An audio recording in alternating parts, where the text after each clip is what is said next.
Bismillahirrahmanirrahim. Assalamualaikum warahmatullahi wabarakatuh. Wahai anak-anakku, murid-muridku yang senantiasa dirahmati oleh Allah SWT. Marilah kita lanjutkan pelajaran kita, ngaji belajar murid. Kali ini kita membahas mengenai Bismillahirrahmanirrahim. Khudhil afwa wa'mur wa'rid anil jahilin.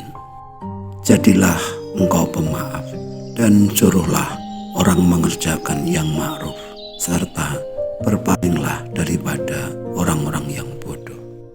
Surat Al-A'raf 199. Mengapa manusia diperintah untuk memaafkan oleh Tuhan? Dan mengapa disuruh berpaling daripada orang-orang yang bodoh? Lalu, apa hubungan maaf dengan bodoh?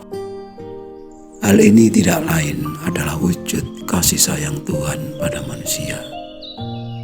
Bagaimanakah rasanya hidup yang kita jalani jika setiap hari tidak ada kata maaf atau ampunan pada diri kita dan orang lain? Bagaimana rasanya hidup yang selalu dibenci dan didendam atau mendendam pada orang lain? Tentu hidup kita bagaikan di dalam neraka.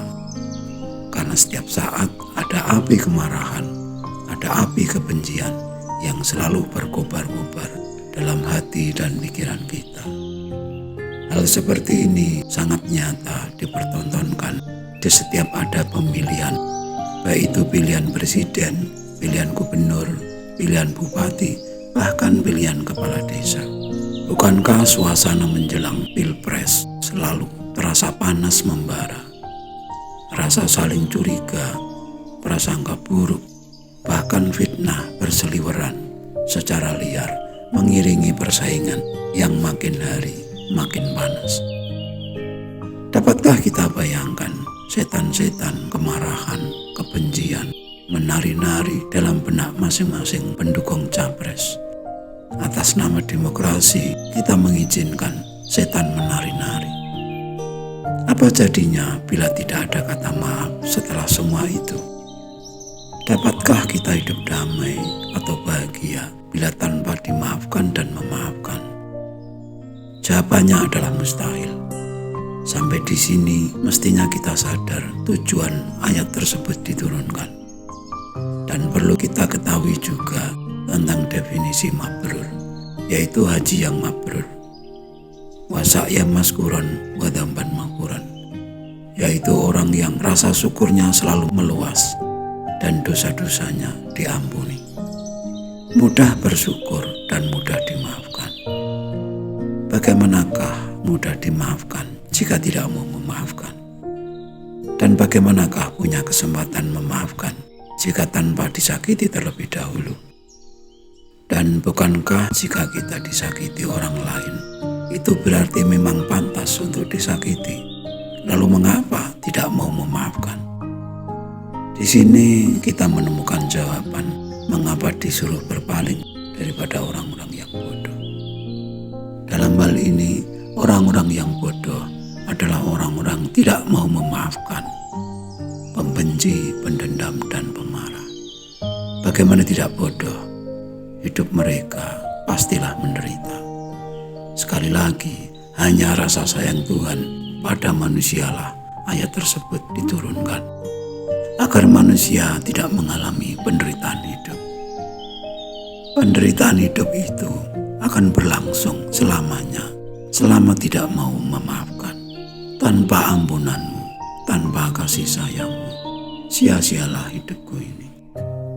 Inilah cuilan doa suci yang diberikan oleh Tuhan untuk Nabi Adam, sebagaimana tertera dalam Quran surat Al-A'raf 23. Bismillahirrahmanirrahim. Qala Rabbana dzalamna anfusana wa illam taghfir lana wa tarhamna lanakunanna minal khasirin. Keduanya berkata, ya Tuhan kami telah menganiaya diri kami sendiri Dan jika Engkau tidak mengampuni kami dan memberi rahmat kepada kami, niscaya pastilah kami termasuk orang-orang yang merugi. Tentu harapan Tuhan menurunkan doa itu agar manusia selamat mengarungi kehidupan di dunia ini yang penuh dengan godaan dari setan yang terkutuk. Dan ternyata godaan yang terkutuk itu adalah godaan hawa nafsu, rasa egois atau keakuan yang ada pada diri setiap orang. Dan ternyata hanya orang-orang yang telah tercerahkan yang sadar akan hal ini, sehingga selalu mewaspadai gerak-gerik hawa nafsunya sendiri yang pintu masuknya melalui panca indera, sebagaimana dinasihatkan oleh Guru Semar atau Sang Hyang Ismaya yang terkenal itu dengan pesan eling lan waspada. Eling artinya selalu ingat kepada Tuhan, Sang Pencipta kehidupan. Waspada artinya hati-hati terhadap godaan hawa nafsu, iming-iming duniawi, hiasan-hiasan duniawi, atau hiasan-hiasan pujian yang semuanya pintu masuknya dari panca indera. Hilangnya kewaspadaan atau kecerobohan dalam hidup berarti membuka pintu penderitaan hidup selebar-lebarnya. Bagi kita yang hidup di dunia dewasa yang sudah mampu bernalar dengan baik, tentulah paham ada harga, ada barang, ada hukum kepantasan.